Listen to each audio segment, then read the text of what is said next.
semuanya, langsung aja kita bedah sebuah dokumen yang lumayan menarik nih dari tahun 2013, judulnya Demokrasi Biang Korupsi. Jadi, sumber yang satu ini nggak cuma ngelihat korupsi sebagai kesalahan oknum, tapi secara tajam mendiagnosisnya sebagai sebuah penyakit sistemik. Dan tahu nggak apa yang bikin dokumen ini memancing banyak banget perdebatan? Teks ini nawarin sebuah obat yang benar-benar radikal. Nah, kalau kita perhatiin teks di materi ini, ada tulisan Dapur Umat.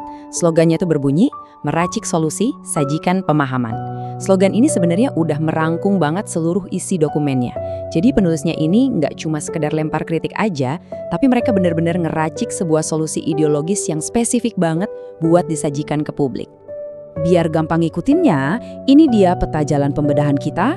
Kita bakal mulai dari ngeliat apa akar korupsi menurut teksnya, terus masuk ke siklus padat modal, ngebahas kenapa hukum kita sering gagal, sampai akhirnya kita telaah solusi sistem syariat Islam, konsep harta ghulul, dan ditutup dengan seruan perubahan sistemik dari penulisnya. Yuk kita mulai. Bagian pertama, kita bahas apa sih akar korupsi menurut teks ini? Penulis tuh ngebuka argumennya pakai kutipan yang cukup nampar dari mantan Ketua Mahkamah Konstitusi, Pak Mahfud MD. Beliau pernah bilang kalau saat ini justru nggak ada satu parpol pun yang bebas dari kasus korupsi. Nah, buat si penulis artikel, ini tuh bukan sekedar kebetulan yang apes gitu ya. Ini justru dijadiin bukti nyata kalau sistem yang lagi berjalan ini emang udah sakit parah. Masuk ke bagian kedua tentang siklus demokrasi padat modal. Di sini teksnya ngegambarin siklus korupsi politik dengan super pragmatis. Bayangin aja, langkah pertama, kampanye itu butuh modal yang raksasa banget kan? Langkah kedua, politisi akhirnya dapet tuh kekuasaannya. Terus langkah ketiga, kekuasaan itu dipakai buat apa? Ya buat balik modal ke para penyokong dana tadi, plus ngumpulin amunisi lagi buat pemilu berikutnya. Penulis menyebut fenomena ini sebagai siklus uang menghasilkan kekuasaan dan kekuasaan menghasilkan uang. Muter aja terus di situ. Yang bikin argumen ini makin kuat, dokumen ini minjem wawasan akademis dari Bapak Ari Dwi Payana, dosen UGM. Teks ini ngejelasin kalau sekedar nge-markup dana proyek itu ibaratnya udah gaya lama. Korupsi politik yang sesungguhnya, yang jauh lebih nguntungin dan pastinya lebih bahaya, itu adalah ketika politisi memperjualbelikan kebijakan dan undang-undang. Skalanya tuh masif banget, tapi lucunya nyaris nggak terdeteksi. Lanjut ke bagian ketiga, kenapa sih pemberantasan korupsi itu seolah selalu gagal? Dokumen ini ngasih rincian kenapa hukum kita itu berasa jangan di tempat. Kata teksnya, mulai dari penegakan hukum yang tebang pilih, aparat yang terlalu kaku cuma ngandelin bukti material, vonis hukuman yang kelewat ringan dan nggak ngasih efek jera, sampai gagalnya negara buat memiskinkan si koruptor. Jadi, kalau kamu sering ngerasa gregetan tiap nonton berita korupsi di TV, penulis artikel ini berpendapat kalau sistem yang ada sekarang emang secara fundamental nggak dirancang buat menang lawan korupsi politik. Dan buat ngebuktiin seberapa lihainya oknum-oknum di dalam sistem ini, teks tersebut ngutip temuan PPATK yang nemuin ada 35, sekali lagi ya, 35 metode pencucian uang berbeda yang dipakai sama anggota parlemen.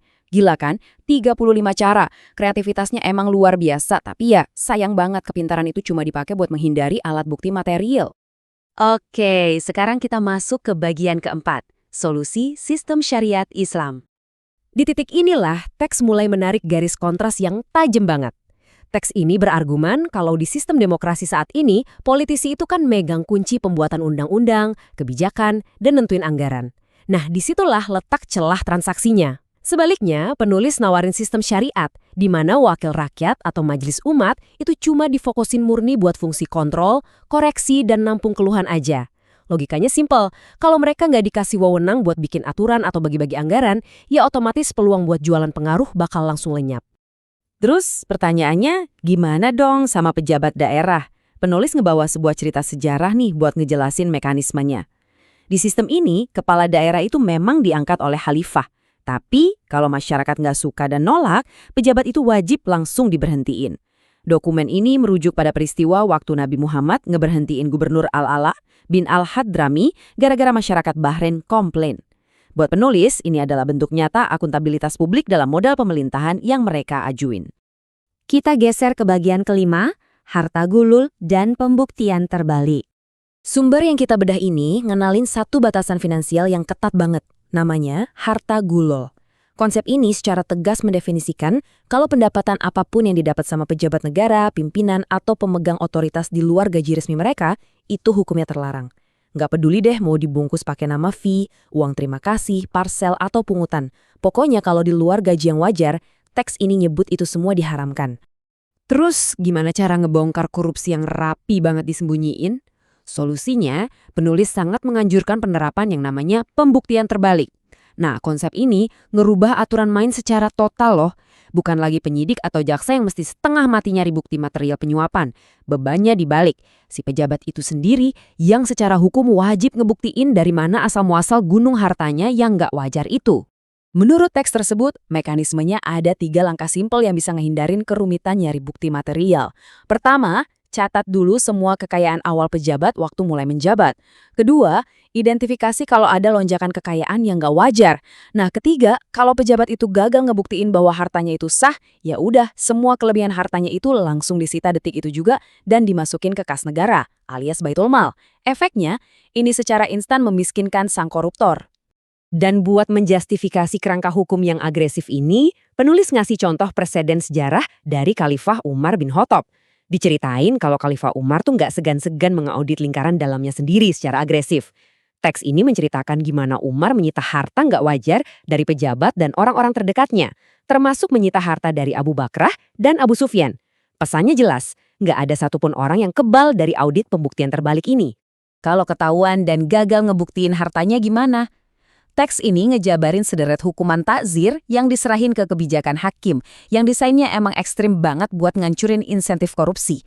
Hukumannya ngeri, mulai dari pemiskinan instan, dipermalukan di depan publik, alias tasyhir, hukuman penjara yang sangat lama, hukuman fisik kayak dijilid, sampai hukuman mati. Bayangin aja betapa drastisnya hal ini dibandingin sama hukuman yang biasa kita lihat di berita setiap hari.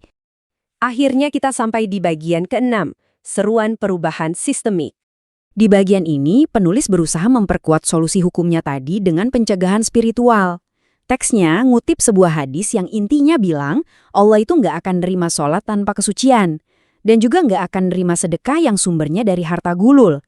Jadi tindakan amal yang didanai uang korupsi itu ditolak sepenuhnya oleh Tuhan. Buat penulis, ini adalah lapisan pencegahan moral di atas penegakan hukum yang keras.